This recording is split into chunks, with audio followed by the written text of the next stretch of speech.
En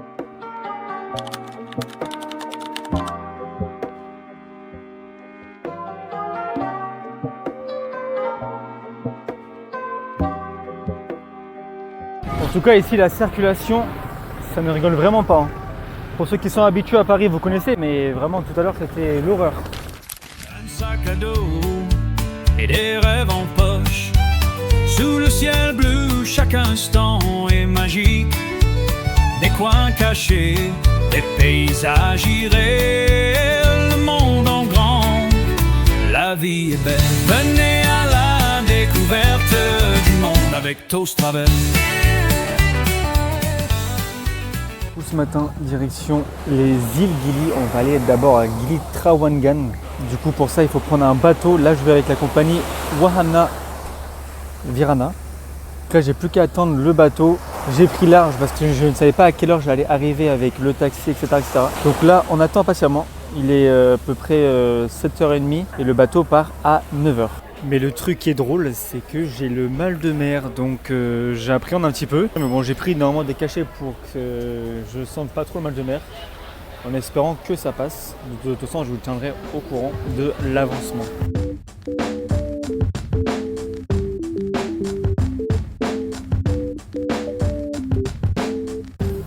On est à J+1 de mon voyage ici à Gili Trawangan. Hier, je n'ai pas filmé parce que je voulais quand même profiter de la ville sans caméra. Là, je suis en train de me promener, je viens d'aller manger, c'était vraiment bon. Ce matin, j'ai pu faire du snorkeling, j'ai fait une sorte d'excursion. C'était un peu cher, mais en vrai, c'était incroyable. Sauf que, eh bien, j'ai une petite mésaventure, c'est que mon excursion était prévue de base à 6h40. Et mon téléphone est en mode vibreur, donc ce qui fait que je n'ai pas entendu mon réveil qui était de base à 5h. Je me suis réveillé tout seul aux alentours de 7h40. Il m'avait appelé du coup 9 fois, sauf que forcément je ne répondais pas parce que moi je mets mon téléphone en mode avion quand je dors. Donc, ce qui fait qu'il n'était pas très content. Mais après l'excursion s'est quand même bien passée, sauf vers la fin où j'ai eu une petite crise de panique. Parce qu'avec le tuba j'avais du mal à respirer. Mon moniteur est allé super vite, du coup j'avais du mal à le suivre. Et je suis arrivé au niveau du bateau, et j'ai senti vraiment que ça allait pas du tout. Je suis monté sur le bateau il a fait comme ça, j'ai fait allez c'est bon, c'est trop pour moi. Et pour l'excursion, bon j'avoue que j'ai peut-être payé un peu cher. J'ai payé environ 70 €, mais ça valait largement pas le coup. Bon, c'est sûr que les vidéos sont belles et les photos sont cool, mais le moniteur en tout cas lui était pas hyper cool. Peut-être parce que du fait que j'étais arrivé un peu en retard, ça peut arriver à tout le monde. Le tour en lui-même était quand même sympa, mais finalement le moniteur lui, j'ai pas trop aimé.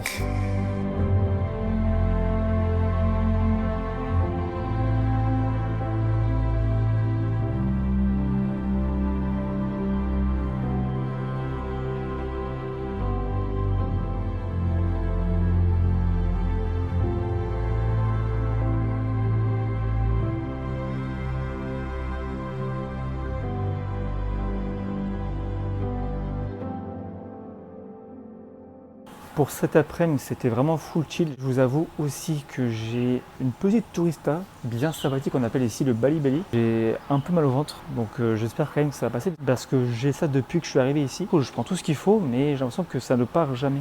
Et là où je me trouve, c'est l'auberge de jeunesse que j'ai prise. Ça s'appelle Panda Cottage Hostel. Et ce qui est bien comparé aux auberges de jeunesse classiques, c'est que ce ne sont pas des dortoirs, mais bel et bien une chambre avec seulement 2 personnes. Mais pour le coup, c'est plutôt sympa.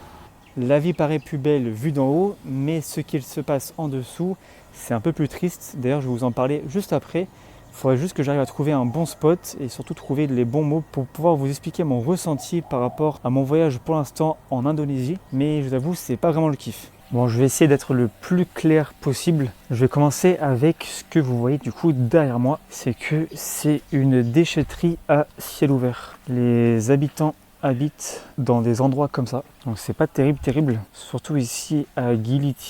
C'est ce que j'ai pu remarquer, c'est qu'il y a beaucoup de, on va appeler ça des bidonvilles, même si j'aime pas trop le terme, alors que nous on dort dans des endroits avec de l'air conditionné, des piscines, etc.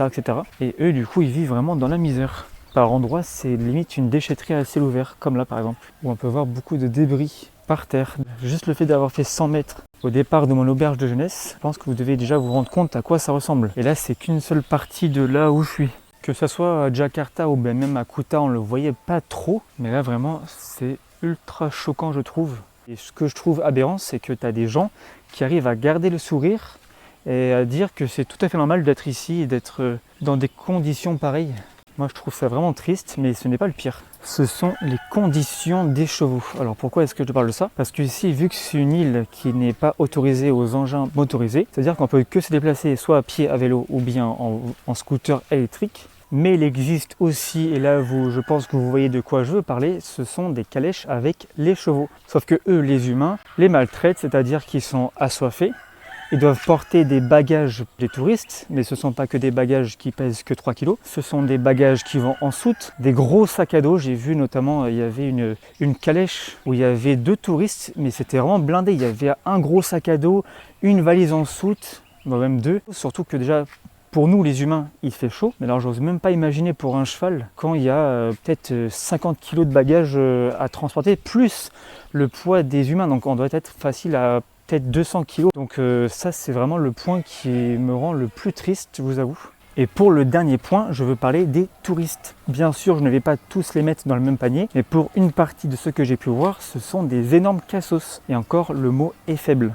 Parce que je pense qu'à 95% ici, les touristes sont millionnaires parce que les billets de banque commencent à partir de 100 000, 50 000, 20 000, 10 000, etc. etc. Et sauf que, par exemple, en euros, 100 000, ça ne représente que 5 euros. Donc ici, la vie coûte 3 fois rien. Après, c'est vrai que c'est dans la culture quand même de négocier, mais j'ai vu des touristes quand même négocier pour même pas 30 centimes, quoi. Personnellement, je trouve ça un peu relou. Surtout quand même que ce soit à la base pour des locaux. Un point de plus que je trouve un peu relou ici.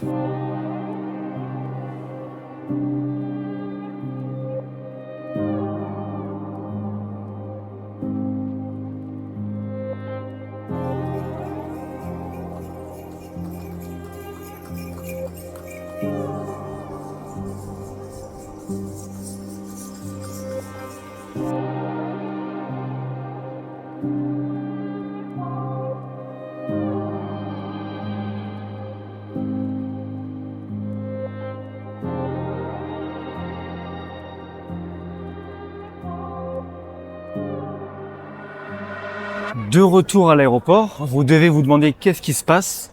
Je vous rassure, le voyage n'est pas terminé. C'est juste que je m'en vais de Bali pour aller dans un autre pays. Vous allez comprendre pourquoi.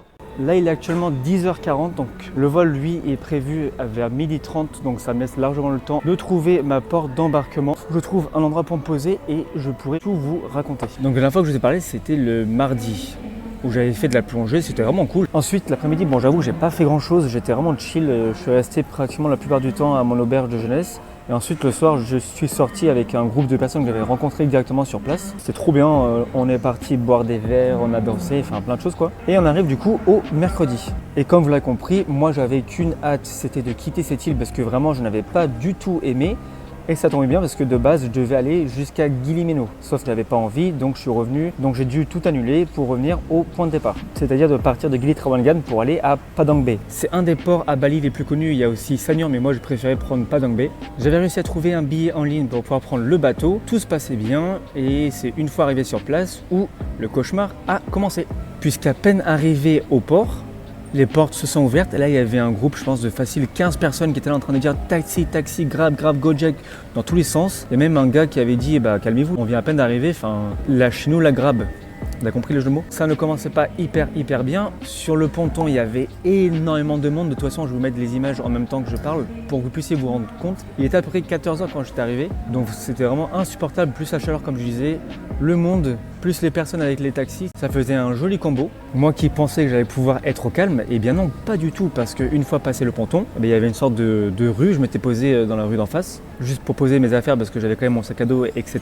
Et là, les personnes n'arrêtaient pas de venir me voir en disant taxi, taxi, grab. Et bien évidemment, moi je ne voulais pas parce que je n'avais pas envie de me faire scam. Ces fameuses personnes, les aguicheurs, n'étaient pas contents parce que je leur disais tout le temps non. Et il faut savoir que j'avais prévu d'aller jusqu'à Ubud. Il fallait à peu près, je pense, 1h40, voire 2h s'il y a pas mal de trafic. J'étais en même temps en train de regarder sur l'application Gojek pour pouvoir trouver un taxi. J'en réserve un, sauf que je vois qu'il ne bouge pas. Je patiente. Sur l'application, c'est écrit qu'il arrivait dans les 5 minutes. J'attends. Il bouge pas, il commence à faire des allers-retours comme ça, j'annule. Mais ce qui était un peu bizarre, c'est que vraiment il faisait des allers-retours mais très doucement. Après il s'arrêtait, il refaisait demi-tour, enfin vraiment très bizarre. Donc je préférais annuler, j'en ai repris un autre peut-être 5 minutes plus tard et ça a fait exactement la même chose. Vu que j'étais à pied, j'ai essayé de me rendre à peu près à son niveau. Et pareil, la voiture, elle avançait, elle reculait. Je n'arrivais pas à voir où il était. Pareil, j'annule. Je me suis dit, bon tiens, je vais me rendre dans une rue parallèle et au moins il y aura de la circulation. Et là, le Gojek, je pourrais le retrouver. Je marche sous la chaleur. Bon, déjà, j'étais un peu saoulé. J'arrive au niveau de cette rue. Je recommande un Gojek. Exactement la même chose. Sinon, ce ne serait pas drôle. J'attends, je patiente, 10 minutes. Personne. Bon, du coup, j'annule. Je commence à regarder pour revenir à mon premier logement où j'étais du coup à Kuta pour pouvoir prendre un avion le lendemain pour éventuellement aller en Malaisie parce que c'est un pays qui est situé proche de l'Indonésie. Alors, je regarde tout ça et tout d'un coup, il y a une voiture noire qui se gare juste à mon niveau sur la rue et il dépose des passagers. Lui, il rentre dans le supermarché, il se prend une boisson et après, il s'assoit à peu près à 2 mètres de moi. Je pense qu'il a dû voir à quel point j'étais en galère et d'un coup, il me dit si j'étais intéressé pour prendre un taxi. Et sauf que comme je vous disais avant, je n'avais pas envie de me faire scam. Donc j'avoue que j'étais un peu réticent. Je lui dis où j'allais, je disais que j'allais à Kuta, etc. Et il me dit je peux te prendre. Il me propose un prix, je descends le prix parce que c'était trop cher par rapport à ce que les applications proposaient. Et on arrive à se mettre d'accord. Je lui dis donc bien la somme, ce qui était à peu près, je pense, 20 €, un truc comme ça. Je lui dis, on est sûr que c'est 20 €. Et il me dit oui. Donc là, je monte dans sa voiture et on part direction Kuta. L'ambiance qu'il y avait était très particulière parce qu'il était assez jeune. Donc dès qu'il parlait, c'est vrai qu'il était un peu nerveux. Donc moi, ça m'était encore plus malaise parce que je n'avais vraiment pas envie de me faire avoir. Ce qui est quand même logique. En plus, je le sentais qu'il voulait tout le temps relancer les conversations, sauf que moi, j'étais vraiment pas dans le mood pour ça. En plus, je suis une catastrophe pour les small talk. Que je vous rassure, j'étais quand même arrivé au bon endroit, à Kuta, tout s'était bien passé. Le voyage était un peu long, c'était à peu près, je pense, 2 heures parce qu'il y avait énormément de circulation. En plus, je lui avais remercié de ne pas m'avoir scam. Donc après, lui, il est reparti et moi, j'ai pu aller à mon auberge. Vu tous les événements qui se sont passés, je me suis dit que je ne voulais pas rester 2 semaines de plus ici à Bali. En plus de ça, j'ai encore la Touristas, donc c'est pas ultra chouette. Et donc j'ai pensé à la Malaisie. Donc là, c'est pour ça que je suis à l'aéroport, puisque je vais me rendre à Kuala Lumpur en premier, et ensuite je vais me rendre à Singapour. Là par contre, il faut que je me dépêche un peu parce que je me suis rendu compte qu'il fallait un adaptateur pour pouvoir brancher ces appareils électroniques. Et en plus de ça, il faut que je prenne une carte SIM avant d'arriver sur place, ou sinon j'en achèterai une directement sur place. Ça, je vais voir. Donc je suis en train de faire demi-tour par rapport à là où j'étais.